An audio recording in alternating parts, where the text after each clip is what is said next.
Hi, welcome back to Cooking with Cranberries. I'm Amelia with Cod Select, and today we are making a Cranberry Rosemary Focaccia Bread.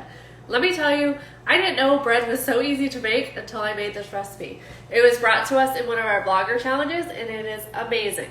So, you need to prep a little bit beforehand. So last night, I prepped my dough.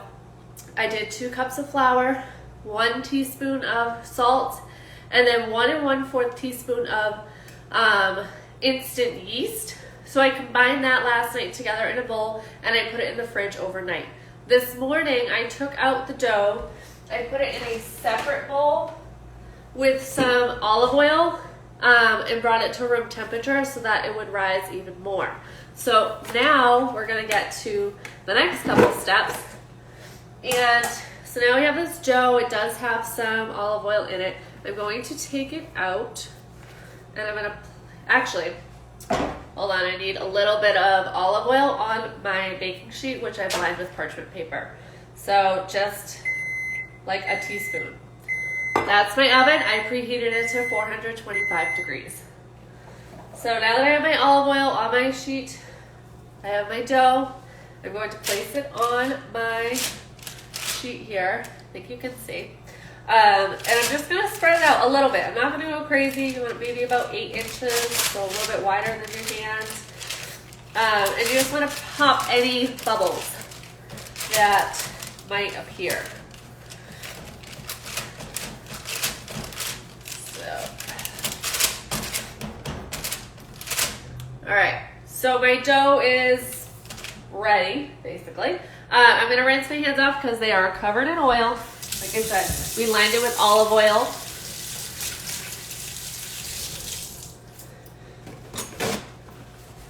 So now I'm going to put my cranberries in action here.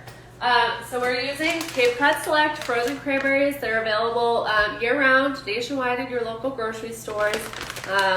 Great packaging, has 2 recipes on the back in our family farm story. But again, you can find these nationwide. So I'm just gonna, there's no specific measurement, but I'm gonna place cranberries in my dough. I'm gonna just push them down. Let's see if we can change the view here a little bit. And I'm gonna put them about 1 inch apart. And I'm just gonna keep pushing them around here. And this bread really is so delicious. The first time I made this, which was maybe last summer, last spring, and it really is so good. My husband and I tore it apart. We ate it. We dipped it with olive oil and balsamic vinegar. You could do a white vinegar or a dark, totally up to you. You could even do a little Parmesan cheese. So I'm just spreading out all my, and you want to keep them frozen, so you don't need to thaw your cranberries. I'm just popping them around here. So we got some cranberry. All right, let me show you my dough here. That's what it looks like. Ooh, sliding. So that's what it looks like right now. My cranberries just kind of pushed in there. I'm gonna take some olive oil. I'm gonna do about 2-3 tablespoons, kind of like really in there, so that your cranberries kind of get soaked into the bread with the olive oil. Next, I am going to sprinkle some fresh rosemary all about here. You can definitely do little sprigs if you'd like, but I like to do the chopped because it's a little bit easier to eat.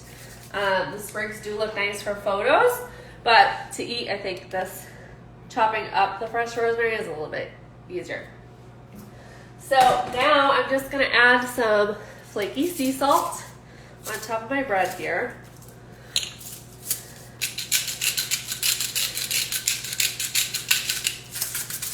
And now your focaccia bread is ready to bake. So we're gonna bake this for about 20 minutes. Put this in there. For about 20 minutes, and it will be ready to rock. And when we pull it out, it's going to look like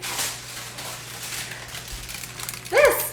We have a beautiful, beautiful, delicious cranberry rosemary focaccia bread. Slice it up however you'd like. I like to do it in kind of like horizontal, and then cut it in half again so it's easy to dunk. Like I said, you can dip it with some olive oil, balsamic, some Parmesan cheese, and it's a really good little appetizer or bread for your dinner. But yeah, that's it. Like I said, it's a super easy bread. Just make sure to prep your dough the night before and you'll be ready to rock. So I hope you enjoyed this segment of Cooking with Cranberries. I will see you next week, and we'll have a brand new recipe for you. So have a great weekend.